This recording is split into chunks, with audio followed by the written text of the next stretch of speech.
قال الله تبارك وتعالى في كلامه المجيد: أعوذ بالله من الشيطان الرجيم. بسم الله الرحمن الرحيم. ولقد آتينا موسى 9 آيات بينات فاسأل بني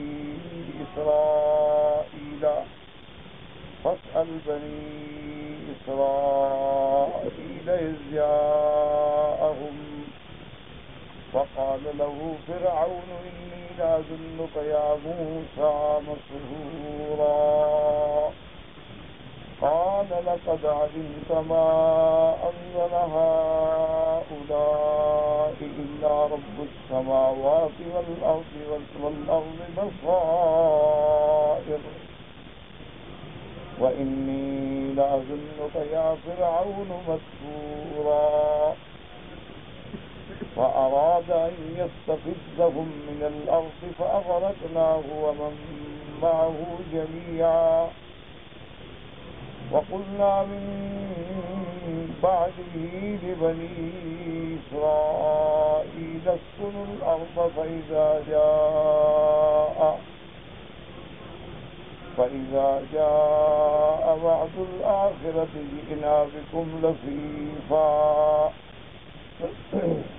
قال المؤلف المفسر رحمه الله تعالى: أدام النفع بعلومه وعلومكم في الدارين آمين. إلى أن قال: يخبر تعالى أنه بعث موسى عليه السلام ب9 آيات بينات وهي الدلائل القاطعة على صحة نبوته وصدقه فيما أخبر به عمن أرسله إلى فرعون، وهي العصا واليد والسنين والبحر والطوفان والجراد والقمل والضفادع والدم آيات مفصلات. قاله ابن عباس رضی اللہ تعالی عنہ. اب مفسر رحمۃ اللہ علیہ ان آیات کی تفسیر بیان فرماتے ہیں کہ اللہ تبارک و تعالی نے موسیٰ علیہ السلام کو 9 آیات بینات دے کے بھیجا. جیسا کہ خلاصہ درس میں الحمدللہ میں نے عرض کر دیا تھا کہ آیات بینات کے بارے میں 2 قول ہیں. ایک قول یہ ہے کہ آیات بینات کا معنی ہے معجزات، کہ جو حضور صلی اللہ علیہ وسلم نے فرمایا کہ موسیٰ علیہ السلام کو اللہ نے یہ معجزات عطا فرمائے. یا آیات بینات کا معنی ہوتا ہے اللہ کی آیات، قرآن کی آیات، تورات کی آیات. وہ بھی آیات بینات ہیں کہ کھول کے اللہ نے ہر چیز کو بیان فرمایا. کیونکہ جتنے اللہ نے پیغمبر بھیجے ہیں ان کا عدد اللہ جانتے ہیں، کسی بھی صحیح روایت سے ہمیں معلوم نہیں ہوتا. بہرحال سابقہ کتابوں کے حوالے ہیں، اسرائیلی روایات ہیں کہ 1 لاکھ سے زیادہ پیغمبر بھیجے گئے، لیکن اللہ اعلم. قرآن مقدس میں تقریباً 25 پیغمبروں کا نام آیا ہے، اور باقی کے بارے میں اللہ نے اجمالاً فرما دیا کہ میرے محبوب کچھ پیغمبر ایسے ہیں لم نقصص علیہ، ہم نے آپ کو ان کا واقعات نہیں بتلائے، اور بعض پیغمبر ایسے ہیں جن کے احوالات کو بتلائے گئے. اس کی وجہ بھی ہے بہرحال کہ آپ دیکھیں نا کہ سیدنا آدم علیہ السلام سے لے کر حضرت نوح علیہ السلام تک 1000 سال کا فاصلہ ہے، یعنی 10 صدیاں ہیں درمیان میں. پھر حضرت نوح علیہ السلام کی اپنی عمر جو ہے وہ 950 سال تو دعوت عمر ہے آپ کی دعوت کی، 1050 سال آپ کی عمر ہے، کیونکہ 40 سال کے بعد نبوت ملی، 950 سال تبلیغ فرمائی، اور طوفان کے بعد 50 سال زندہ رہے، تو 1050 سال ان کی عمر ہے. اسی طرح پھر انبیاء کے درمیان میں اگر آپ آئیں تو حضور صلی اللہ علیہ وسلم کو کئی 1000 سال گزر چکے ہیں.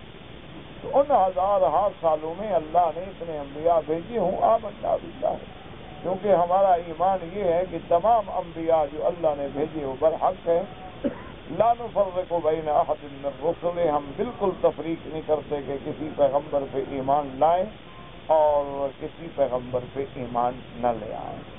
یہی وجہ ہے، یعنی یہ خداوند قدوس کی حکمتیں ہیں کہ یہود ہوں یا مسیحیین ہوں، ان کا آپس میں بھی بے انتہا بغض ہے اور دونوں کا پھر مسلمانوں سے بھی عداوت ہے۔ حالانکہ اگر دیکھا جائے تو اسلام تو ایسا دین ہے کہ ہم تو موسیٰ علیہ السلام کو بھی مانتے ہیں کہ وہ اللہ کے رسول ہیں، کلیم اللہ ہیں، اولو العزم من الرسل ہیں۔ ہم تو سیدنا عیسیٰ علیہ السلام کو بھی مانتے ہیں کہ آپ رسول اللہ ہیں، آپ کلمۃ اللہ ہیں، آپ روح اللہ ہیں۔ تو بھئی ہم سے کیوں جھگڑتے ہو؟ جھگڑنا تو اس کو چاہیے نا جو نہ مانے۔ تم ہمارے پیغمبر کو نہیں مانتے، ہمیں تو جھگڑے کا حق ہو، لیکن تمہیں ہمارے ساتھ جھگڑے کا کیا حق ہے کہ ہم تو تمہارے پیغمبر کو مانتے ہیں، اور اللہ نے جو کتاب بھیجی، تورات بھیجی، انجیل بھیجی، ہم اس کو بھی مانتے ہیں۔ جھگڑے کا حق تو ہمیں پہنچتا ہے کہ تم اللہ کے قرآن کو نہیں مانتے، لیکن بس جو عداوتیں ہیں، جو بغض و عناد ہیں، جو شیطان نے دلوں میں ڈال دیا ہے، وہ اللہ کی ذات ہی اگر ہدایت دے تو دے دے، ورنہ تو پوری دنیا کی طاقت جو ہے وہ ہدایت نہیں دے۔ تو معجزات کا معنی یہ ہوتا ہے، یاد رکھیں کہ کوئی امر خارق عادت کسی پیغمبر کے دعوی نبوت کے بعد اس کے ہاتھ پہ ظاہر ہو، اس کو کہتے ہیں معجزہ۔ معجزے کا کیا معنی؟ ایک ایسا کام جس کو باقی دنیا کرنے سے عاجز ہو جائے، اور وہ کام اللہ کے پیغمبر کے ہاتھ پہ ظاہر ہو جائے، لیکن ہو بھی ما فوق الاسباب، ما تحت الاسباب نہ ہو، ما تحت الاسباب نہ پھر کرامت ہوگی نہ وہ معجزہ ہوگا۔ اب دیکھو نا، میں گھڑی دیکھ کے ٹائم بتا دوں، اس میں کون سی کرامت ہے؟ یہ تو ما تحت الاسباب ہے، گھڑی پہ ٹائم لکھا ہوا ہے، میں نے دیکھا اور آپ کو بتا دیا، یہ کون سی کرامت ہوگی؟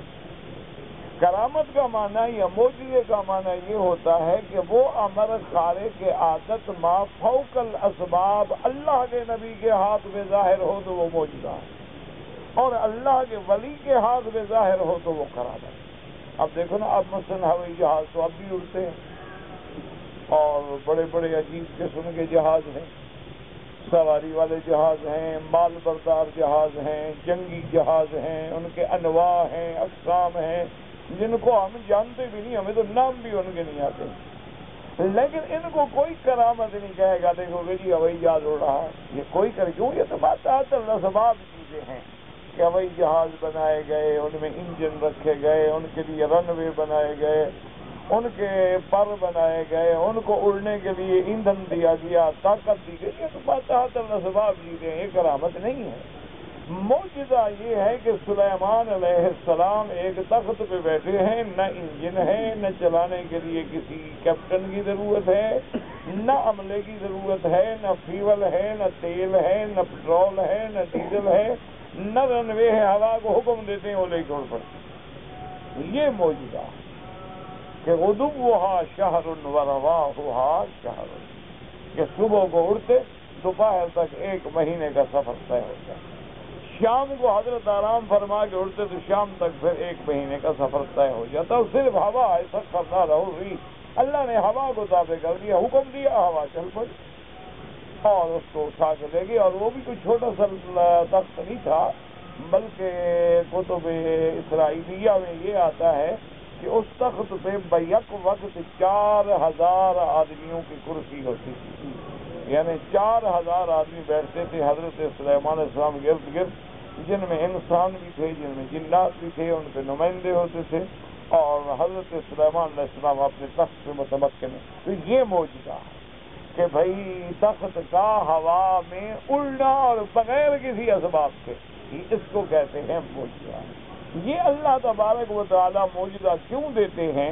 تاکہ نبی کی نبوت کی صداقت کی دلیل بن جائے، کہ اگر دشمن کہے جی آپ کہتے ہیں میں نبی ہوں، کیا دلیل ہے؟ تو معجزات کا واضح ہونا جو ہے وہ دلیل ہے۔ صدق نبوت پر. تو اس لیے مفسر فرماتے ہیں کہ وَلَقَدْ آتَيْنَا مُوسَىٰ 9 آیَاتٍ بَيِّنَاتٍ. اللہ تبارک و تعالیٰ نے ان آیات میں ہمیں خبر دی ہے کہ ہم نے موسیٰ علیہ السلام کو 9 آیات بینات عطا فرمائیں. وہی الدلائل القاطعۃ علی صحت نبوتہ و صدقہ. اور یہ سب سے بڑی دلیل، واضح دلیل تھی آپ کی نبوت اور آپ کی صداقت پر. فیما اخبر به امن ارسلہ الی فرعون. کہ جب اللہ پاک نے حضرت موسیٰ علیہ السلام کو فرعون کے پاس بھیجا تو معجزات عطا فرمائے. تو اب وہ معجزات کیا تھے؟ فرماتے ہیں العصا، کہ ایک تو آپ کا وہ عصا جو تھا وہ معجزہ تھا.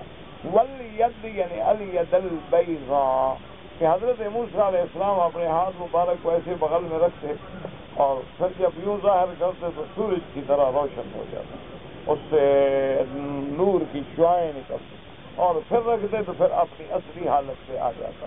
اس کو کہتے ہیں الید البیضاء. والسنین، کہ قحط پڑی گئی ان کی قوم پہ، نافرمانی جب کی. اسی طرح اللہ تبارک و تعالیٰ نے ان پہ دریا بھیجا، پھر طوفان آیا، پھر جراد کہتے ہیں مکڑی آئی، سب کچھ کھا گئی، فصل اڑ گئے، ہر چیزوں کو کھا. والقمل، قمل کہتے ہیں جو بالوں میں جوئیں پڑ جاتی ہیں اس کو کہتے ہیں قمل. وہ ایسی جوئیں ہوتی تھی کہ سارا بدن جوؤں سے بھر گیا، کھانے کے برتن جوؤں سے بھر گئے، پیالہ اٹھایا جوؤں سے بھر گیا، ہاتھ لگایا جوؤں سے بھر گئے.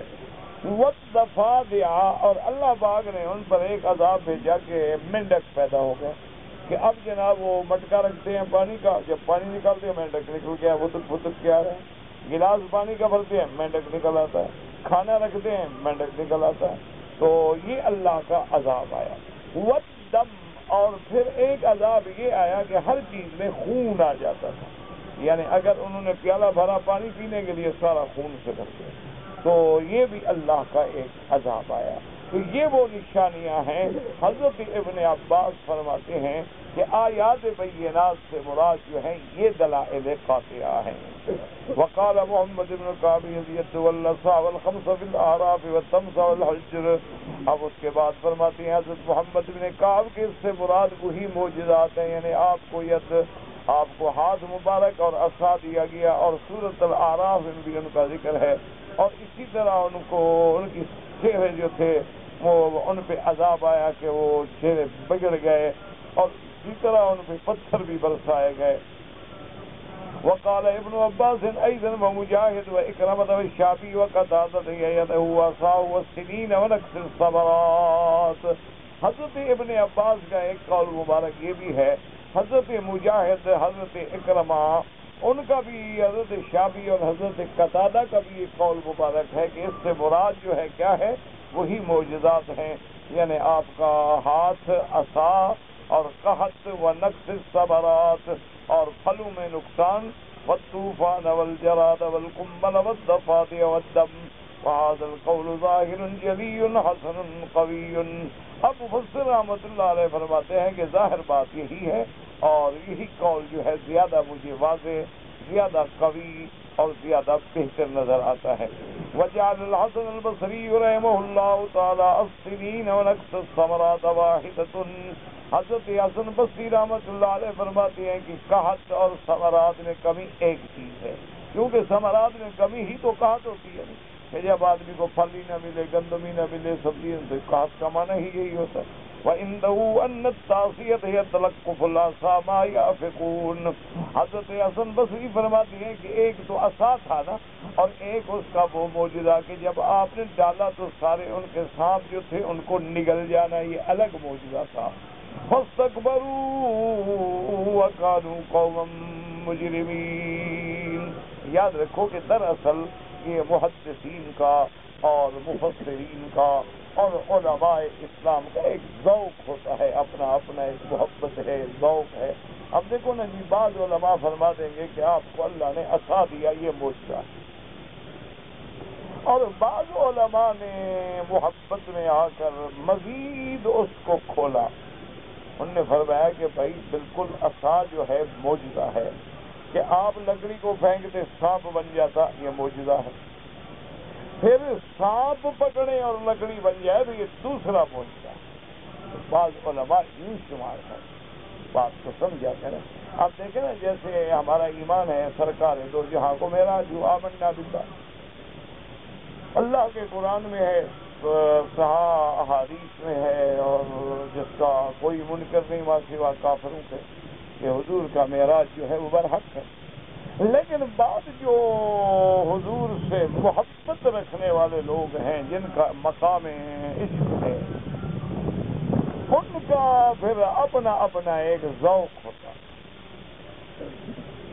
تو وہ یہ کہتے ہیں کہ بھائی حضور کا آسمانوں پہ جانا یہ معراج، پھر حضور کا واپس آنا، اور پھر موسیٰ علیہ السلام کا عرض کرنا کہ ارجع الی ربک فاسألہ التخفیف، کہ آپ پھر جائیں اللہ کے پاس اور امت کے لیے رعایت مند۔ حضور کا پھر جانا وہ کہتے ہیں اور دوسرا معراج، کہ پھر عروج ہو رہا ہے، پھر واپس آنا، پھر جانا، یہ تیسرا معراج۔ وہ کہتے ہیں اسی ایک معراج میں گویا 5 معراج نصیب ہوئے حضور صلی اللہ علیہ وسلم، کہ بار بار جا رہے ہیں اور بار بار آ رہے ہیں۔ تو کہتے ہیں یہ معراج کے اندر پھر معراج ہیں محمد رسول اللہ صلی اللہ علیہ وعلا آلہ واصحابہ۔ کیوں؟ معراج کا معنی ہے عروج، تو آپ کا اوپر جانا، پھر واپس آنا، پھر جانا، پھر واپس آنا، تو انہوں نے کہا یہ ہر دفعہ معراج ہو رہا ہے۔ اس لیے وہ فرماتے ہیں کہ دراصل حضور صلی اللہ علیہ وسلم کے معراج جو ہیں وہ اجمالاً تو آپ کہہ دیں گے کہ آپ کو معراج ہوا، لیکن جب آپ تفصیلاً بحث کریں گے تو پھر تو معراج کے اندر کے ہی معراج ہوئے حضور صلی اللہ علیہ وسلم وعلی آلہ واصحابہ وسلم تسلیما کثیرا۔ تو اس لیے بعض علماء کا یہ ذوق ہے، وہ کہتے ہیں جی عصا کا پھینکنا، سانپ بن جانا یہ معجزہ ہے، پھر سانپ کو پکڑو دوبارہ لکڑی بن جائے یہ الگ معجزہ ہے، پھر لکڑی کو ڈالو اور سانپ بن کے سارے سانپ نگل جائے یہ الگ معجزہ ہے، پھر سانپ کو دریا میں مارو اور راستے بن جائیں یہ الگ معجزہ ہے۔ اس لیے بعض علماء نے فرمایا کہ پھر ایک معجزے میں کئی معجزات ہیں، یعنی صرف ایک معجزہ نہیں ہے بلکہ معجزات اندر معجزات ہیں، کیونکہ ہر جگہ ایک نیا واقعہ پیش آ رہا ہے، ہر جگہ ایک نئی بات، ایک ہے سانپ بن گیا، ٹھیک ہے بن گیا، معجزہ ہو گیا، لیکن سانپ پھر لکڑی بن جائے، اب بات ہے کہ اب دوبارہ تغیر ہو گیا۔ اچھا اب لکڑی بن گئی ہے، اب لکڑی کو جناب دریا پہ مارو تو دریا میں پل بن جائیں، سڑکیں بن جائیں، دروازے بن جائیں، آپ کی قوم جو ہے گزر جائے، کہتے ہیں یہ الگ معجزہ ہے۔ اچھا پھر جب آپ تیہ میں آ گئے، قوم کو پانی نہیں ملا تو اللہ نے فضرب بعصاک الحجر، آپ اس پتھر پہ مارے، آپ نے پتھر پہ مارا تو 12 چشمے جاری ہو گئے، کیونکہ 12 قبیلے تھے، ہر قبیلہ بھی اپنے اپنے چشمے سے پانی پیے، تو یہ الگ معجزہ ہے۔ اچھا پتھروں سے پانی کے چشمے جاری ہونا یہ الگ معجزہ ہے۔ اب جب آئے جادوگر، انہوں نے آ کے سارے سانپ بنا دیے، فَأَلْقَىٰ مُوسَىٰ عَصَاهُ فَإِذَا هِيَ تَلْقَفُ مَا يَأْفِكُونَ۔ حضرت حسن بصری رحمۃ اللہ علیہ فرماتے ہیں کہ یہ اور معجزہ ہے کہ اس نے سب کو نگل لیا اور کھا لیا، تو اسی لیے تو جادوگر سجدے میں گر گئے، انہوں نے کہا یہ جادو نہیں ہو سکتا، یہ جادو کیا ہے کہ ابھی ایک عصا بنے اور سارے ہمارے 70,000 جہاں رسی پڑی ہوئی ہو، 70,000 رسی کو نگل جائے اور پھر عصے کا عصا بن جائے، یہ معجزہ ہے، یہ جادو نہیں ہو سکتا۔ تو اسی لیے علماء نے ایک اور استدلال کیا ہے، جن کو اللہ نے علم سے نوازا ہے، وہ فرماتے ہیں کہ یہ جادوگروں کا سجدے میں گر جانا جو ہے وجہ کیا تھی؟ وہ کہتے ہیں کہ علم باطل بھی ہو تو فائدہ دیتا ہے۔ کیا مانا؟ آپ دیکھیں نا، بعض لوگ انگریزی پڑھے ہوتے ہیں، ان کو قرآن حدیث کا پتہ نہیں، لیکن علم تو ہے نا، وہ بھی اس طرح بے وقوف نہیں بنتے ہیں جیسے عام جاہل بن جاتا ہے۔ تو علم چاہے کسی قسم کا ہو، کہیں نہ کہیں وہ فائدہ پہنچا دیتا ہے۔ تو وہ کہتے ہیں کہ جادو کا علم حرام ہے، سیکھنا حرام، پڑھنا حرام، پڑھانا حرام، کفر کے درجے تک ہے، تو لیکن وہ جانتے تھے علم تھا نا جادو کا، تو فیصلہ کر لیا ابھی یہ جادو نہیں، جادو نہیں تو معجزہ ہے۔ اگر علم نہ ہوتا تو کہتے شاید یہ بھی جادو ہے۔ تو ان کو اس علم نے بھی فائدہ پہنچا دیا اور ادب نے بھی فائدہ پہنچا دیا۔ تو اس لیے بعض علماء فرماتے ہیں کہ علم ہوتا ہے اور جہل جہل ہوتا ہے. کیوں؟ علم کا معنی جاننا، جہل کا معنی نہ جاننا. صاف بات ہے کہ جاننا تو پھر جاننا ہے نا، کوئی نہ کوئی فائدہ تو ہو جائے گا. اچھا، بعض لوگوں کو زہر کا علم ہے، تو آخر ہے تو علم نا، تو فائدہ تو ہوگا نا کہ یہ زہر ہے، اس کا تریاق یہ ہے، اس کا علاج یہ ہے، یہ فلاں زہر چڑھ جائے تو پھر اس کا حل یہ ہے، تو فائدہ ہے. علم تو بہرحال علم ہے. اس لیے علماء فرماتے ہیں ویسے بہرحال شریعت کا حکم یہ ہے کہ جادو کا علم ہے یا علم جفر ہے یا علم نجوم ہے یا اسی طرح اور علوم ہیں، وہ کہتے ہیں سارے علوم باطلہ ہیں، یہ علوم فاسدہ ہیں، ان سے فساد زیادہ ہوتا ہے، نفع نہیں ہوتا ہے، تو اللہ نے حرام کر دیے ہیں. اس لیے بلکہ ایک حدیث میں من تسحر فقد کفر، کہ جو آدمی جادو کرتا ہے کافر ہو جاتا ہے. جادو کرنا یا جادو کرانا، اللہ معاف کرے. آج کل بھی یہ عذاب موجود ہے کیونکہ جادو تو ہر دور میں رہا ہے نا. اچھا، اور سب سے زیادہ جادو جو ہے وہ یہودیوں میں ہوتا ہے، سب سے زیادہ جادو کے ماہر جو ہیں یہود ہوتے ہیں. اچھا، پھر یہودیوں سے یہ علم جو ہے عبداللہ بن سبا اور حسن بن سبا سے نقل ہوتا ہوا روافض میں بھی آیا. ان کے اندر بھی جادو جاننے والے بہت ہوتے ہیں. اور اسی طرح آپ تو خود بنگال کے رہنے والے لوگ ہیں، بنگال میں بھی جادو ہوتا ہے اور وہاں کا جادو بھی بڑا مشہور ہوتا ہے.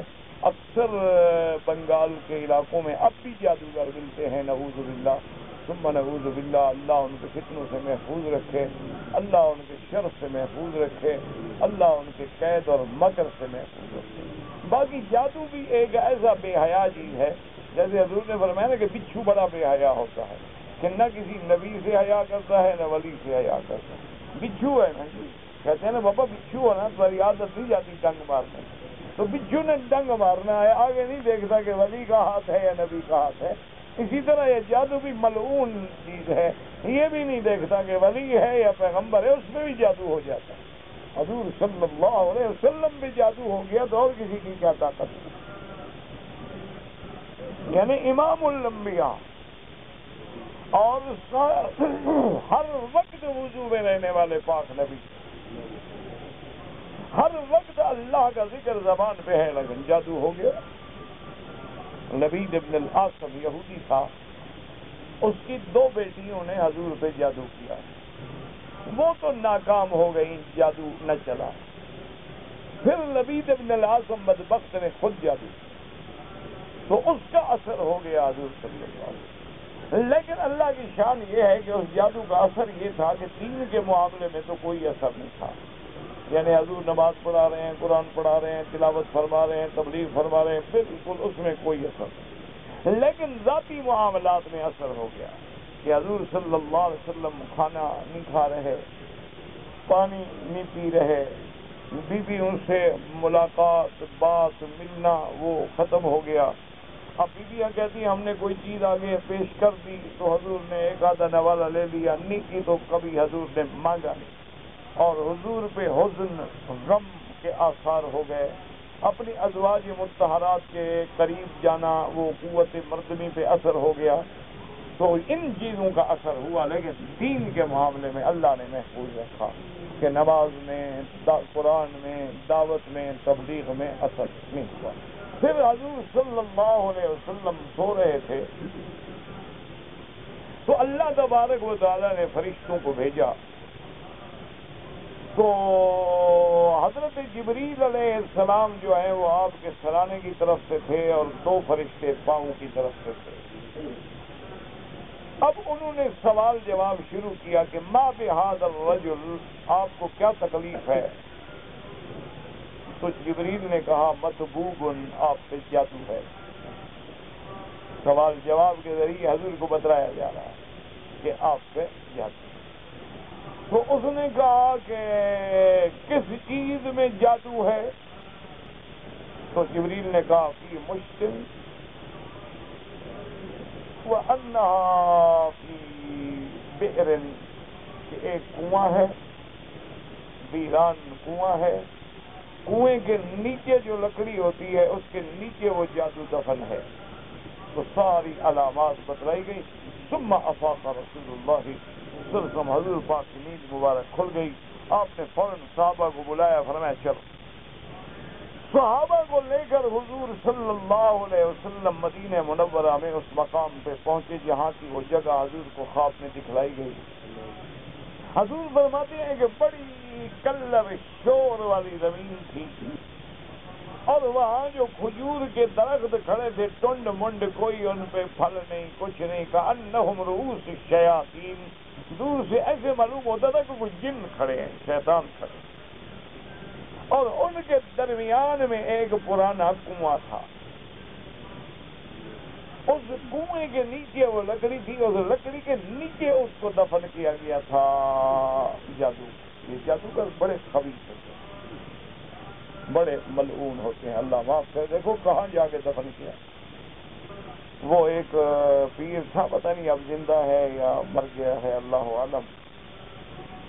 اس کا ایک مرید آیا، مرید میری طرح کا کوئی پاگل بے وقوف تھا، کوئی جنگلی بلوچ تھا، تو وہ آیا، اس نے کہا پیر صاحب مجھے میرے مخالف نے بڑا تنگ کر دیا ہے، میں آپ کا مرید ہوں، غلام ہوں، مہربانی کریں کوئی تعویذ دے، میرا دشمن برباد ہو جائے۔ پیر نے کہا بھائی یہ بڑا مشکل عمل ہے، کسی بندے کو مار دینا آسان تھوڑا ہے۔ اس نے کہا حضرت اب میں تنگ آ گیا ہوں، مہربانی کریں۔ اس نے کہا اچھا ایسا کرو کہ پہلے تو تم 2 بکرے لے آؤ، اور بالکل کالے ہوں، ان میں کسی جگہ اور کوئی رنگ نہ ہو، ان کو ذبح کر کے ان کے خون سے پھر میں جو ہے وہ تعویذ لکھوں گا، اور وہ تعویذ جو ہے ایک باولی کتا ہو، اس کو تم پھر ذبح کرو، اس کے خون میں اس کو پھر تم نے ڈالنا ہے تعویذ کو۔ پھر ایک پستہ کتا ہو چھوٹے قد والا، پھر اس کے گلے میں باندھنا ہے 4 دن، پھر اس کے گلے سے اتارنے کے بعد جو ہے اس کو پرانی قبر میں جا کے 8 دن کے لیے دفن کرنا ہے۔ 8 دن کے بعد نکال کے پھر تم اپنے اس دشمن کے سرانے کے نیچے دفن کروا دو، بس وہ 1 ہفتے میں مر جائے۔ اب وہ مرید بیچارہ سوچ میں پڑ گیا کہ بھئی پہلے تو 2 بکرے ڈھونڈو، وہ تو چلو کوئی نہیں، ہو جائے گا مسئلہ، پھر ایک پاگل کتا ڈھونڈو، اچھا پاگل کتا بھی چلو شاید کہیں مل جائے، پھر ایک پستہ کتا ڈھونڈو، یہ تو بڑا مشکل کام ہے۔ اس نے پھر ہاتھ باندھ کہا سائیں میرا تو پستہ بھی تو ہے، باولی کتا بھی تو ہے، بس آپ ہی مہربانی کر۔ انہوں نے کہا پیر سائیں میری کوئی کہاں تکلیف کرے، میرے لیے کتا بھی آپ ہیں، پستہ بھی آپ ہیں، باولی بھی آپ ہیں، سب آپ ہیں، بس آپ میرا کام کریں۔ آپ تو جیسے پیر ویسے مرید، اللہ پھر اسی طرح کے گلے میں ڈالتا ہے نا۔ تو بہرحال کہنے کا معنی یہ ہے کہ ایسے ملعون ہوتے ہیں، دیکھو کیسے دماغ لڑاتے ہیں، کیوں پہلے کسی چیز میں وہ ناکام ہو جائے گا، تم نے تعویذ پورا نہیں کیا، میرا تعویذ کا کیا اثر ہو، میں نے تمہیں جو کہا تھا کتا تم نے صحیح تلاش نہیں کیا، بس پیری تو باقی رہ گئی نا۔ یہ اس طرح اسی لیے چکر چلاتے ہیں کہ یہ عمل کرنا ہے لیکن ایک ٹانگ پہ کھڑے ہو کے کرنا ہے، آنکھیں بند ہوں، قبرستان ہو، ایک ٹانگ پہ کھڑا ہو، بلائیں نظر آئے گی، ڈرنا نہیں، ڈر گئے عمل نہیں ہوگا، اور کسی الو کے پٹے کو کھڑا کرو ڈر جائے گا۔ اچھا آپ یہاں کھڑے ہو جائیں ایک ٹانگ پہ حرم کے بعد، آنکھیں بند کے دیکھیں آپ کو بلائیں نظر آتی ہیں کہ نہیں آتی؟ یہ چکر جو آئے گا تو کچھ نظر آئے گا نا۔ یہ سارا مکر ہوتا ہے، یہ مکار ہوتے ہیں، غدار ہوتے ہیں، اللہ تبارک و تعالی ان کے فتنوں سے محفوظ ہے۔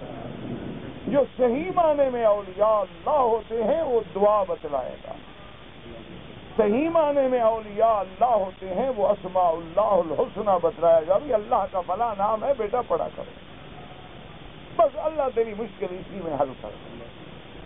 جو صحیح معنی میں اولیاء اللہ ہیں وہ کہتے ہیں بابا تم پریشان ہو، دکھیارے ہو، یہی تو وقت ہے خدا سے مانگنے کا، تیرا دل دکھا ہوا ہے، جاؤ اللہ کے آگے رو کے مانگو۔ وہ یہ تھوڑا کہتے ہیں کہ مرغے ڈھونڈو اور بکرے ڈھونڈو اور زعفران لے آؤ اور اتنے کا عنبر لے آؤ اور اتنے کا مشک لے آؤ، مرید کا تو اسی میں جنازہ ہو جاتا ہے، 10,000 روپے کا مشکلیں آئے، 5,000 روپے کا عنبر لے آئے، 2,000 کا زعفران لے آئے، 20,000 کا نسخہ تو یہی ہو گیا۔ پیر کے پاس ایجنٹ موجود ہوتے ہیں، جب وہ اکٹھا ہو جاتا ہے جا کے دکان پہ بیچ جاتے ہیں۔ تو سب نعوذ باللہ غداری ہے، مکاری ہے۔ اللہ ان کے فتنوں سے محفوظ رکھے، اللہ ہمیں بھی بچائے، آپ کو بھی بچائے۔ جو صحیح اولیاء اللہ ہیں، دعا کرو اللہ ہمیں ان کی غلامی نصیب فرمائے، اللہ ہمیں ان کی زیارت، ان کی صحبت نصیب فرمائے، اور اللہ آپ کو بھی ان سے تعلق اور ان کی تو صحبت میں بیٹھنے میں بزرگوں نے کہا ہے کہ اللہ والے کی صحبت میں بیٹھ جاؤ تو 100 سال کی نفلی عبادت سے بہتر ہے۔ یک ساتھ صحبت اولیاء بہتر از 100 سالہ طاعت بیریا۔ وجہ کیا ہے؟ کہاں 100 سال نفل پڑھے، کہاں بزرگ کی صحبت میں بیٹھے۔ بزرگ کی صحبت میں ایمان اس کے اندر اتر جائے گا، باطل ہو جائے۔ تو اس لیے جو صحیح اولیاء اللہ ہیں، اللہ پاک ان کی زیارت، ان کا ادب، ان کا احترام، ان کا تعلق نصیب فرمائے کہ ان کے بغیر تو پھر اصلاح کا کوئی حل ہی نہیں ہوتا۔ تو اب جناب حضور صلی اللہ علیہ وسلم نے حکم دیا، صحابہ اترے، انہوں نے جا کے ڈھونڈا تو وہ نکل آیا۔ اس بدبخت نے ایک کنگھی میں حضور کے بال مبارک لپیٹے، ان میں پھر سوئیاں چبھوئیں۔ تو صحابہ کہتے ہیں کہ جیسے جیسے وہ سوئیاں نکالتے تھے نا وہ سے اور بال مبارک کھلتے تھے، اسی طرح حضور کا چہرہ مبارک کھلتا گیا۔ ایسے معلوم ہوتا تھا کہ جیسے گلاب کا پھول کھلتا جا رہا، حضور کا چہرہ کھل گیا جادو کا اثر کے ساتھ۔ بی بی عائشہ نے عرض کیا، اس نے کہا رسول اللہ لو جئتنا، اگر آپ وہ لے آتے تو ہم بھی دیکھتے کہ ان بدبختوں نے کیا کیا ہے۔ تو حضور نے فرمایا میں نہیں چاہتا تھا کہ فتنہ بڑھے، بس اللہ نے مجھے شفا عطا فرما دی، میں نے کہا پھینک دو ان کو اسی جگہ پہ۔ اس لیے یاد رکھے کہ یہ جادو ہیں، یہ چیزیں ہیں، لیکن علم تو ہے نہیں، اس میں تو کوئی شک نہیں۔ اسی لیے یاد رکھو علماء کہتے ہیں کہ علوم 2 قسم کے۔ آرام سے بیٹھ جائے، کھلے بیٹھ، آرام سے بیٹھ، سیدھے ہو کے بیٹھ جائیں، نہیں ایسے آپ بالکل آرام سے ایک دوسرے تو پھر اللہ تمہارے لیے کھلی پیدا کر دیں گے۔ تو اب جناب بات سمجھیں اور سنیں کہ اللہ تبارک و تعالی آپ پر بھی اور ہم پر بھی اور ہر مسلمان پہ رحمتیں عطا فرمائے۔ تو حضور صلی اللہ علیہ وسلم نے پھر اس کو ظاہر نہیں فرمایا، حضور نے فرمایا کہ فتنہ ہے اور فتنے کا ختم ہو جانا جو ہے وہ زیادہ۔ تو علم تو ہے، اب علوم 2 قسم ہو گئے، یاد رکھو، ایک علوم رحمانی اور ایک علوم شیطانی۔ تو اب جادو علم تو ہے لیکن شیطانی۔ اچھا، علم جفر جو ہے علم تو ہے لیکن شیطانی۔ اچھا اب یہ دیکھیں، ہاتھوں کا پامس کا پڑھنا علم تو ہے نا، وہ پڑھتا ہے، بتاتا ہے کہ جناب یہ آپ کی زندگی کی لکیر ہے، یہ آپ کے بخت کی لکیر ہے، یہ آپ کے دماغ کی لکیر ہے، یہ آپ کے شادی کی لکیریں ہیں، یہ آپ کی اولاد کی لکیریں ہیں۔ تو یہ ابہام پر یہ جناب ستارہ جو ہے آپ کا ظہر ہے، اور یہ آپ کا شمس ہے، یہ عطارد، علم تو ہے لیکن علم شیطانی، یہ علوم شیطانی ہیں، ان سے بچنا چاہیے، اللہ پاک میں فرمائے۔ اچھا اسی طرح علم الاعداد ہے، علم الاعداد میں بھی وہ آپ کے اور آپ کے والد والدہ کے اعداد لے کے پھر تقسیم کریں گے، جو عدد نکلے گا پھر دیکھیں گے عدد قلیل ہے کثیر ہے، اس کی تقسیم کریں گے۔ تو یہ بھی ایک علم ہے لیکن سب علوم شیطانی ہیں، ان علوم سے آدمی کو بچنا چاہیے اور ان کے قریب بھی نہیں پھٹکنا چاہیے، ورنہ آدمی برباد ہو جاتے ہیں، تباہ ہو جاتے ہیں۔ اچھا اسی طرح بڑے بڑے علم ہیں جی، اللہ معاف کرے، آج کل ایک علم ہے علم الحاضرات۔ اچھا وہ کافر بھی کرتے ہیں، انگریز بھی کرتے ہیں، یہودی بھی کرتے ہیں، ہندو بھی کرتے ہیں، وہ عجیب علم ہے جی، وہ ایک اندھیرے کمرے میں میز پہ گلاس رکھ دیتے ہیں خالی، اچھا وہ آپ کو بٹھا دیں گے کرسی پہ، ادھر سے آ کے پڑھنا شروع کر دے گا، وہ کہے گا جی آپ تو صبر کریں، آپ کا جو بندہ مر گیا ہے، کہا جی میرا باپ مر گیا ہے، میں اس کے بات کرنا چاہتا ہوں، وہ کہے گا ابھی آپ کے باپ کو میں بلاتا ہوں، اسی گلاس میں ابھی آ جائے، بلاتے ہیں، بات کروا دیتے، آدمی حیران ہو جاتا ہے، باقی میرا باپ ہے، آواز ہوئی ہے، بات ہوئی ہے، اچھا وہ باتیں بتا رہے جو کسی کو پتہ ہی نہیں، یہ بھی ایک علم ہے، حالانکہ یہ بھی علوم شیطانی ہے، یاد رکھو یہ علوم رحمانیہ نہیں۔ قلوب رحمانیہ کا معنی کیا ہے؟ عالم الغیب والشہادہ، اللہ کی ذات ہے، اللہ عطا فرما دیں عطا فرما دیں، اللہ عطا نہ فرمائیں نہ عطا فرمائیں، اللہ اطلاع کر دیں غیب پہ آمنا و صدقنا، اور اللہ نہ اطلاع فرمائیں نہ اطلاع فرمائیں۔ تو اس لیے ہمیشہ یاد رکھیں، ان چیزوں سے بچنے کی کوشش کیا کریں۔ اللہ تبارک و تعالی آپ کو بھی، مجھے بھی، اور ہر مسلمان کو محفوظ رکھے، ورنہ جناب یہ ایسے ماہر ہوتے ہیں نا کہ آپ کا تو دماغ الٹتے ہیں۔ اللہ پاک معاف کرے، ان کے خدا کرے آدمی اڈے نہ چلے، وہ تو جناب ایسے بس ایسے آپ صرف ایسے کو السلام علیکم نام پوچھیں گے، یا آپ کا نام پہلے سے کارڈ پہ ان کو پتا ہوتا ہے کہ یہ معروف آدمی ہے، اس کا کیا نام ہے، حساب کتاب بنا کے ذائچہ ویچہ نکال کے سب کچھ تیار رکھتے ہیں۔ جب آپ سے ملاقات ہوگی تو آپ کا دماغ الٹ کے رکھ دیں گے، آپ حیران ہو جائیں گے، یار یہ کیسے مجھے باتیں بتا رہا ہے، اس کو کیسے پتا لگ گیا۔ تو بس اچھا جاہل لوگ ہوتے ہیں وہ مرید ہو جاتے ہیں، کہتے ہیں سبحان اللہ جی حضرت کو سب پتا ہے، یہ کوئی یہ چکر ہے، سارے علم علم ہوتے ہیں، کوئی کسی کو پتہ شتہ نہیں ہوتا۔ تو آدمی کو اس فتنوں سے بچنا چاہیے، خاص طور پہ بیچاری عورتیں ضعیف الاعتقاد ہوتی ہیں، وہ جلدی ان کے چکروں میں آ جائیں، اللہ تبارک و تعالیٰ معاف کرے، وہ ایسے فتنوں میں مبتلا ہوتی ہیں کہ بیچاری عزتیں بھی گوا کے آ جاتی ہیں۔ انا للہ و انا الیہ راجعون۔ اب جناب اس لیے فرماتے ہیں، اب دیکھیں نا حسن بصری رحمۃ اللہ علیہ جیسا آدمی کہتا ہے کہ بھائی اس عصا کا باقی سانپوں کا نگل جانا جو ہے یہ الگ معجزہ ہے، تلقف ما یأفکون۔ لیکن قوم نے اتنے معجزات دیکھنے کے بعد بھی کیا کیا؟ فَاسْتَكْبَرُوا وَكَانُوا قَوْمًا مُجْرِمِينَ۔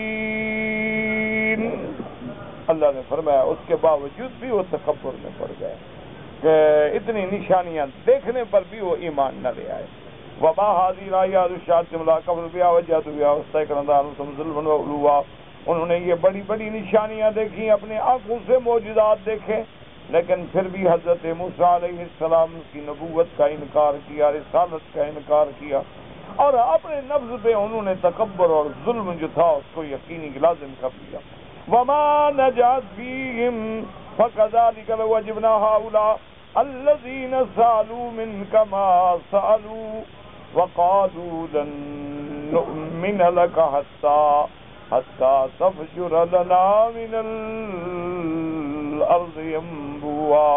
اللہ نے فرمایا میرا مدنی صلی اللہ علیہ وسلم، میرے حبیب، اگر ہم مشرکین مکہ نے جو آپ سے معجزے مانگے ہیں، اگر ہم یہ سارے معجزات بھی آپ کو عطا فرما دیں، لَمَا اسْتَجَابُوا وَلَا آمَنُوا إِلَّا إِن شَاءَ اللَّهُ، اس کے بعد بھی نہیں مانیں گے، نہیں اطاعت کریں گے اور نہ ایمان لائیں گے، یہ پھر بھی ایمان نہیں لائیں گے۔ ہاں اگر اللہ چاہے تو اللہ سے جس کو ہدایت دے۔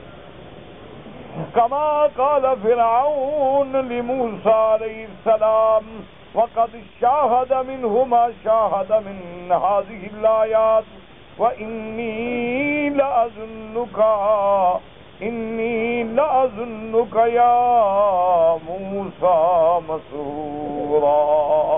اب مفسر فرماتا ہے کہ دیکھو فرعون نے خود اپنی آنکھوں سے معجزہ دیکھا، موسیٰ علیہ السلام کے معجزے دیکھنے کے بعد بھی کہنے لگا کہ جادوگر ہیں، تو ان کا تو ضد ہے، عناد ہے، لاکھ ان کو معجزات دکھلاؤ یہ پھر بھی ایمان نہیں لے آتے، اور جن کے مقدر میں ایمان ہے وہ کوئی معجزہ نہ بھی دیکھیں تو ایمان لے آتے ہیں، اور جن کے مقدر میں ایمان اللہ نے نہیں رکھا ہے وہ سارے معجزات کے بعد بھی منکر ہو جاتے ہیں۔ اسی لیے مسحوراً بمعنی ساحر واللہ تعالی عالم۔ فہذه الآیات التسعۃ التي ذکر، یا رکھیں لفظ ہے نا مسحورا، مسحورا کا معنی ہوتا ہے جس پہ جادو کیا گیا، تو بعض علماء فرماتے ہیں کہ لفظ تو ہے مسحور لیکن بمعنی ساحر ہے، کیونکہ کبھی جو ہے بمعنی فاعل اسم فاعل ہوتا ہے، اور بعض نے کہا کہ نہیں یعنی گویا آپ پر بھی جادو ہو گیا ہے، اس جادو کے اثر میں آپ یہ باتیں کرتے ہیں، لیکن بعض نے فرمایا مسحوراً بمعنی ساحر ہے کہ تم جادوگر ہو، وهذه الآيات التي ذكرها هؤلاء الأمة المراد ها هنا وهي المعنية في قوله تبارک و تعالی. اب مفسر رحمۃ اللہ علیہ فرماتے ہیں کہ 9 آیات بینات سے یہی مراد ہیں، جیسے اللہ نے قرآن میں فرمایا وَأَلْقِ عَصَاكَ فَلَمَّا رَآهَا تَهْتَزُّ كَأَنَّهَا جَانٌّ وَلَّىٰ مُدْبِرًا وَلَمْ يُعَقِّبْ يَا مُوسَىٰ، کہ اللہ تبارک و تعالیٰ نے حکم دیا موسیٰ علیہ السلام کو کہ اپنا عصا ڈالو، وہ سانپ بن گیا. یاد رکھو کسی جگہ قرآن کہتے ہیں حیۃ تسعیٰ، کہیں قرآن کہتے ہیں کأنہا جان، اور کہیں قرآن کہتے ہیں ثعبان مبین. تو حیہ الگ چیز ہے، جان الگ چیز ہے، اجدہا الگ چیز ہے. لیکن علماء نے فرمایا اس میں کوئی اختلاف نہیں ہے، یعنی وہ اعتبار سرعت میں، تیزی میں تو ایسے تھا جیسے بالکل باریک سانپ جلدی جلدی بھاگ جاتا ہے، اور جسے میں وہ ایک ثعبان مبین تھا، یعنی اس کی کیفیات مختلف تھیں. اور بعض علماء نے فرمایا ہے کہ کبھی وہ حیہ بنا، کبھی وہ ثعبان مبین بنا، اور کبھی جان بنا، چیز ایک تھی لیکن مختلف حالات کے مطابق اس کی شکلیں بدلتی گئیں. آگے قرآن کہتے ہیں اِلَىٰ فِرْعَوْنَ وَقَوْمِهِ إِنَّهُمْ كَانُوا قَوْمًا فَاسِقِينَ. اللہ پاک نے موسیٰ علیہ السلام کو فرعون اور اس کی قوم کے پاس بھیجا، لیکن وہ قوم جو تھی طاعت سے نکلنے والے، حد سے نکلنے والے، گزرنے والے. وَذَكَرَ آیَتَيْنِ أَصْحَابَ الْيَدِّ وَبَيْنَ الْآيَاتِ الْبَاقِيَاتِ فی سورۃ الاعراف وفصلها. اب مفسر رحمۃ اللہ علیہ فرماتی ہیں کہ اللہ پاک نے موسیٰ علیہ السلام کو بھیجا فرعون اور اس کے ملا، اس کی قوم کے پاس. وہاں صرف 2 آیتوں کا ذکر ہے، الاصحاب الید البیضاء، اور باقی نشانیاں جو ہیں اللہ نے سورۃ الاعراف میں بیان فرمائی ہیں. وقد اوتی موسیٰ علیہ السلام آیات اخری کثیرۃ، اس کے علاوہ بھی اللہ نے موسیٰ علیہ السلام کو اور معجزات بھی عطا فرمائے. منہا ضربہ الحجر بالعصا، کہ آپ کا پتھر پہ مارنا، وخروج الماء منہ، اور پتھر سے پانی کا جاری ہو جانا، ومنہا تظلیلہم بالغمام، اور بادلوں کا جنگل میں سایہ ہو جانا کہ دھوپ نہ لگے، وانزال المن والسلوى، اور آپ کی امت پہ، آپ کی قوم پہ اللہ تعالیٰ کی طرف سے من و سلوہ کا اترنا، یہ بھی تو معجزات ہیں نا. وغیرہ ذالک مما اوتوا بنو اسرائیل بعد فارغ من بلاد مصر، کہ جب وہ مصر سے نکلے اس کے بعد جو نعمتیں ہیں، جو آیات معجزات ہیں وہ الگ ہیں. فلا ذکرها هنا تسع آیات التي شهد فرعون وقوم آدم وكان حجة عليهم فخالفوا وعاندوا عقبا وجهودا. اب مفسر رحمۃ اللہ علیہ فرماتے ہیں کہ ان آیات میں اللہ نے فقط 9 آیات کا ذکر کیا ہے. کیوں؟ یہ وہ 9 آیات ہیں جو فرعون کے جانے کے وقت اور پھر فرعون کی قوم کو پیش آئیں. پھر جب آپ مصر سے نکلے بعد میں جو اللہ نے معجزات دیے ہیں وہ الگ ہیں، کیونکہ آپ کا بادل کا چھا جانا، من سلوہ، یہ تو اس وقت ہے نا جب آپ میدان تیہ میں تھے. تو اس لیے مفسر فرماتے ہیں کہ یہاں ان 9 نشانیوں کا ذکر کیا گیا اور باقی نشانیوں کا ذکر نہیں کیا گیا.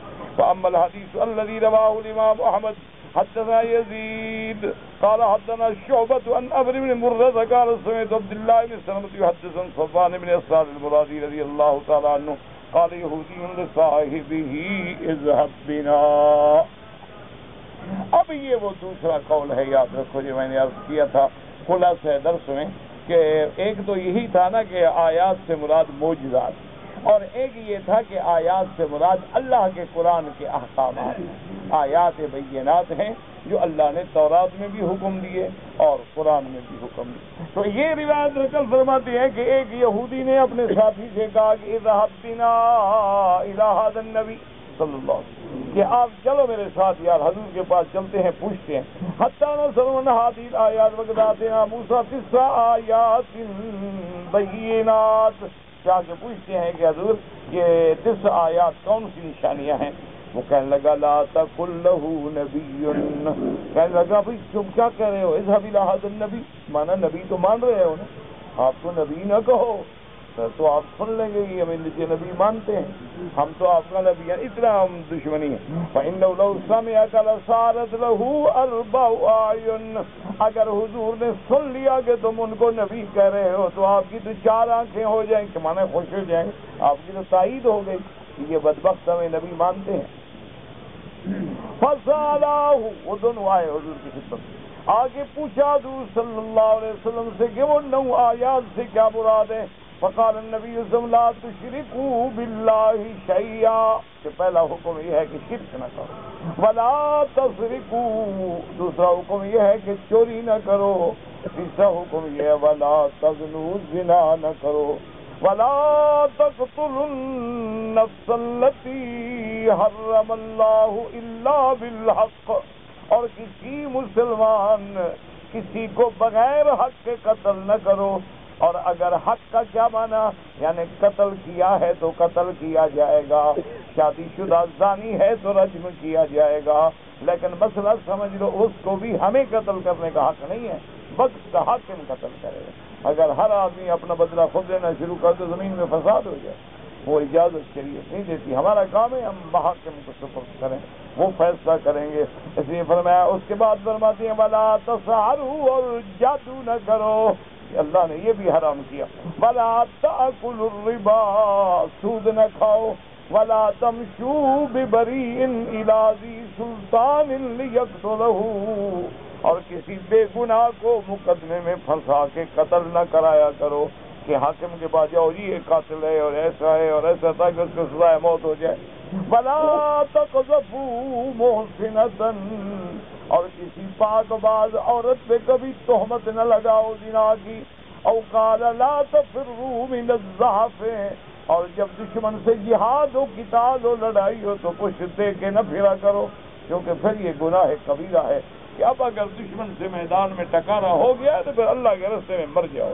مومن کے لیے 2 چیزیں ہیں, یا وہ شہید ہوگا یا غازی بنے گا, اس کے علاوہ اس کو کوئی نقصان نہیں.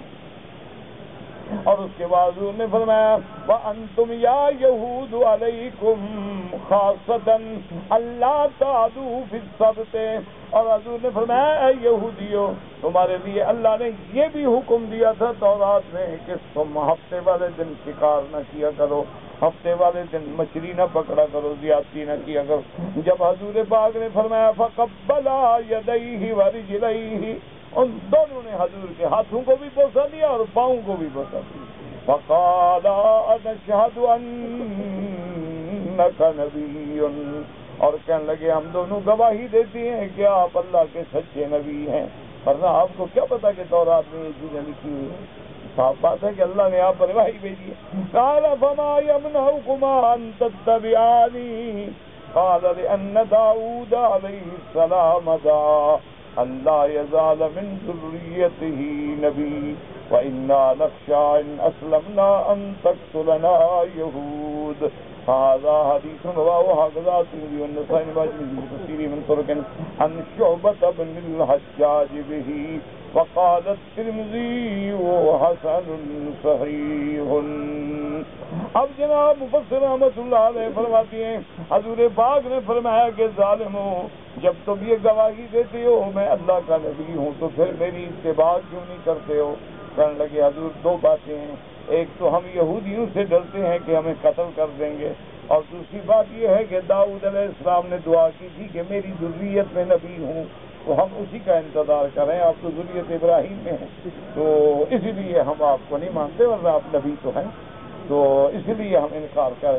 اب مفسر رحمۃ اللہ علیہ فرماتے ہیں کہ امام ترمذی نسائی ابن ماجہ ابن جریر نے یہ حدیث نقل کی ہے اور بلکہ امام ترمذی تو فرماتے ہیں حسن صحیح یعنی بعض طرق کی اعتبار سے یہ حدیث درجہ حسن پہ پہنچی ہے لیکن ایسے طرق بھی ہیں جو اس کو درجہ صحیح پہ پہنچاتے ہیں. لیکن مفسر فرماتے ہیں وہ حدیث مشکل کہ اگر یہ حدیث صحیح ہے تو ہے بڑا مشکل مسئلہ. کیوں کہ عبداللہ ابن سلمہ شیء اس کے اندر ایک راوی ہے عبداللہ ابن سلمہ اس کا حافظہ خراب تھا. وقد تكلموا فيه ولعله اشتبه عليه اتصل آيات بالعشر الكلمات فإنها وصايا في التوراة لا تعلق لها بقيام الحجة على فرعون والله أعلم. اب مفسر رحمۃ اللہ علیہ فرماتے ہیں معلوم ہوتا ہے کہ عبداللہ ابن سلمہ کے حافظے میں چونکہ خرابی تھی تو وہ بیچارے 9 آیات اور 10 کلمات جو تورات میں ان میں فرق نہیں کر سکا. وہ تورات میں جو ہے وہ 10 کلمات ہیں، لا تشرک، جو ہمارے قرآن میں بھی ہے نا، یا ایھا النبی اذا جاءک المؤمنات یبایعنک علی الا یشرکن باللہ شیئا ولا یسرقن ولا یزنین ولا یقتلن اولادہن ولا یأتین ببہتان یفترینہ بین ایدیہن، یہ ساری آیات موجود ہیں۔ تو وہ 10 کلمات الگ ہیں، یہ 9 آیات الگ ہیں۔ اب مفسر فرماتے یا تو عبداللہ ابن سلمہ کو حفظ کی وجہ سے دھوکہ لگا کہ وہ 10 کلمات کو 9 آیات بیان کر بیٹھے، ورنہ ان 10 کلمات سے فرعون پر حجت پکڑنے کا تو مسئلہ ہی کوئی نہیں۔ حضرت موسیٰ علیہ السلام جب فرعون کے پاس گئے تو 10 کلمات لے کے تو نہیں گئے، وہ تو 9 آیات لے کے گئے۔ وَلِهَذَا قَالَ مُوسَىٰ لِفِرْعَوْنَ لَقَدْ عَلِمْتَ مَا أَنزَلَ هَٰؤُلَاءِ إِلَّا رَبُّ السَّمَاوَاتِ وَالْأَرْضِ بَصَائِرَ أَيْ حُجَّةً وَأَدِلَّةً عَلَىٰ صِدْقِ مَا جِئْتُكَ بِهِ۔ اسی لیے موسیٰ علیہ السلام نے فرعون سے کہا کہ تو جانتا ہے کہ اللہ نے جو کچھ دیا ہے یہ اس رب السماوات والارض کی طرف بصائر، بصائر مانا دلائل، حجج واضحہ۔ فرماتے ہیں علی صدق ما جئتک بہ وانی لاظنک یا فرعون مسبورا، اور موسیٰ علیہ السلام نے فرمایا کہ میرا خیال یہ ہے کہ تو ہلاک ہونے والا ہے۔ قالہ مجاہد وقتادہ وقال ابن عباس ملعونا وقال ایضا هو والضحاک مسبورا ای مغلوبا والحالق کما قال مجاہد یشمل هذا کلہ، ہلاک ہونے والا یا مغلوب ہونے والا یا برباد معنی ایک ہی ہے، وہ ایک لفظ جو ہے سب کو شامل ہے۔ وقرأ بعضهم برفع التاء من قوله علمت وروى ذلك عن علي بن ابي طالب ولكن قراءة الجمهور بفتح التاء على الخطاب لفرعون۔ اب مفسر رحمۃ اللہ علیہ فرماتے ہیں لقد علمت ما انزل هؤلاء، اس میں 2 قراءتیں ہیں یاد رکھو، ایک قراءت میں ہے کہ لقد علمت یعنی تحقیق میں جانتا ہوں، اور ایک ہے لقد علمت خطاب فرعون کی طرف، ایک زبر کے ساتھ قرات ہے اور ایک ضمے کے ساتھ، لیکن فتح کے ساتھ قرات جو ہے وہ جمہور کی قرات ہے، اور جو ضمے والی قرات ہے وہ قرات شاذہ ہے، وہ قرات راجحہ نہیں ہے۔ قرات راجحہ جو ہے جمہور کے نزدیک وہ خطاب کے ساتھ ہے لقد علمت ما انزل هؤلاء واللہ اعلم۔ پتہ نہیں شراج الحر، مجھے سمجھ میں اللہ کے بندے وضاحت لکھا تھا، کیا معنی مجھے کیا پتا کہاں یہ لفظ ہے، جب آگے پیچھے لفظ نہ ہو ترجمہ کیسے کرے آدمی؟ ترجمہ ہمیشہ سیاق سباق دیکھ کے کیا جاتا ہے، یاد رکھو۔ کبھی ایک لفظ ہوتا ہے مثلا عین، تو اب عین کا معنی آنکھ ہے، عین کا معنی چشمہ ہے، عین کا معنی جاسوس ہے، عین کا معنی یہ گھٹنے کی ہڈی ہے، عین کا معنی سورج ہے۔ اب آپ کہیں جی عین کا کیا ترجمہ، میں کیسے ترجمہ کروں؟ وہ دیکھنا پڑتا ہے کہ عین جرت، کہیں گے ہاں بھائی نہر جاری ہو گئی، عین طلعت مانا سورج نکل آیا، عین انکسرت مانا گھٹنے کی ہڈی ٹوٹ گئی۔ تو جب تک آگے پیچھے عبارت ہے، مجھے کیا پتا شراج کیا ہوتا ہے؟ ایک عورت قبرستان میں اپنے والد یا بھائی یا خامند کی قبر پہ جائے، حضور نے منع فرمایا کہ عورتیں جو ہیں وہ قبرستان میں نہ جائیں، کیونکہ عورتیں ضعیف القلب ہوتی ہیں اور قبرستان کی تنہائی اور قبروں کی وحشت کو دیکھ کے صبر نہیں کر سکتی، پھر وہ جزا فضا کرتی ہیں، روتی ہیں، مارتی ہیں، پیٹتی ہیں۔ تو اس وجہ سے جو آگے مفاسد مرتب ہوتے ہیں، اسلام نے منع کیا ہے کہ کوئی عورت جو ہے قبرستان میں نہ جائے، اور دور سے ان کے لیے دعا کریں، اس کے لیے خیراتیں کریں، ان کے لیے صدقات جاریہ بنائیں جو ان کو فائدہ پہنچائیں۔ کہتے جی کہ ہمارے انڈیا میں کپڑے دھونے والے دھوبی جو ہیں وہ ہندو ہوتے ہیں، تو ان سے جب ہم کپڑے دھلوائیں تو ٹھیک ہوں گے۔ دیکھیں بھئی اصل بات یہ ہے کہ دیکھنا یہ ہے کہ کیا وہ ہندو حلال حرام آمدن تو نہیں کرتے کہ وہ مسلمانوں کے کپڑوں کو گندے پانی میں حرام پانی میں ڈبو کے سکھا دیں۔ اگر ایسے خطرات ہیں تو پھر ان سے نہ دھلوائے جائیں۔ جیسے کہ فقہا نے لکھا ہے کہ اگر کوئی ہندو ہے یا کافر ہے کھانا پکاتا ہے، اچھا بعض ان کافروں کو مسلمانوں سے اتنا بغض ہوتا ہے کہ کوئی حرام چیز ڈال دی، لیکن بعض لوگ ہوتے ہیں کہ نہیں، وہ ایسی زیادتی نہیں کرتے، چونکہ ملازم ہے، دیانتداری سے کام کرتا ہے، ہندو ہے، کوئی بلا ہے، ہاتھ دھوتا ہے اور باقاعدہ صحیح رہتا ہے، تو اس کا پکایا ہوا جائز ہے کھانا۔ تو اب یہ آپ کی ذمہ داری ہے کہ آپ دیکھیں۔ اچھا ویسے بھی حالات جو ہے نا جی، اگر تم بچنا چاہو نا تو میرا مشورہ یہ ہے کہ آج کل حالات، تم تو ہندو دھوبی کو رو رہے ہو، میرا خیال تو ہے کہ مسلمان دھوبی بھی حلال حرام کا خیال نہیں کرتا۔ تم تو ہندو دھوبی کا رونا رو رہے ہو، میرا تو خیال ہے کہ مسلمان دھوبی جو ہے نا وہ بھی اب ایک بڑی مشین ہے جس میں کپڑے ڈالتی، اسی میں کسی کے پلیت ہیں، حیض والے ہیں، پلیت ہیں، جنابت والے ہیں، وہ سب اسی میں ڈالے ہوئے۔ کون سا گن گن کے پھر پاک پانی میں دھوتا ہے؟ وہ اسی پانی میں ڈالا، مشینیں آٹومیٹک ہیں، وہ جناب گھماتے گھماتے گھماتے صاف کرنے کے بعد اس نے پھر اس کو خشک بھی کر دیا اور باہر نکال دیا، انہوں نے استری کر دی، تو وہ کہاں سے پاک ہو گیا؟ وہ تو گندا پانی ہے اندر۔ اس لیے احتیاط اسی میں ہے کہ اگر تم نمازی ہو تو اپنے کپڑے آپ گھر میں دھوئیں اور کوشش کریں کہ آپ کے کپڑے الگ دھلیں اور آخر میں صاف پانی میں ایک دفعہ ڈالے جائیں تاکہ تسلی ہو جائے کہ واقعی میرے کپڑے صحیح معنی میں پاک ہوں۔ یہی میرے حضرت، میرے بھائی، میرے بزرگوں، یہی وجہ ہے نا کہ نمازوں میں لذت نہیں۔ قرآن پڑھ رہا ہے لیکن قرآن میں حلاوت نہیں، طواف کر رہا ہے لیکن طواف میں وہ کشش نہیں۔ اس کی وجہ یہی ہے کہ کبھی کپڑا پاک نہیں، کبھی کوئی حرام چیز کھا بیٹھا، اچھا کبھی طواف کرتے کرتے عورت پہ نظر پڑ گئی، بس سارا طواف کیا، فی امان اللہ ہو گیا۔ اس سے تو بہتر ہے کہ ستون میں جا کے منہ دے کے بیٹھ جاؤ اور قرآن پڑھتے رہو۔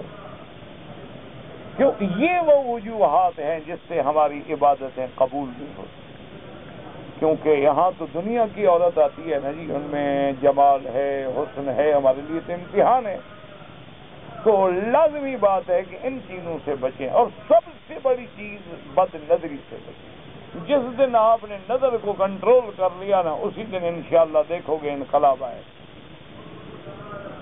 لیکن ہے بڑا مشکل، امتحان ہے۔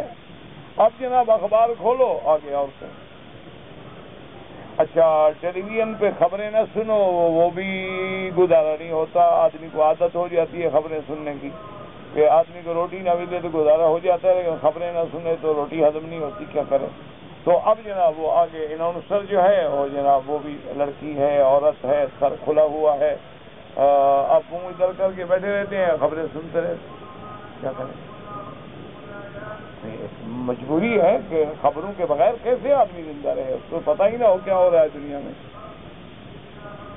تو بہرحال ان چیزوں سے بچنا ہے بڑا مشکل، لیکن اگر ہمت کرو نا جی، ایک ہفتہ تم میرے ساتھ وعدہ کرو، ایک ہفتہ غیر محرم پہ نظر نہ ڈالو، پھر مجھے بتانا کہ نماز میں کیا لذت ہے،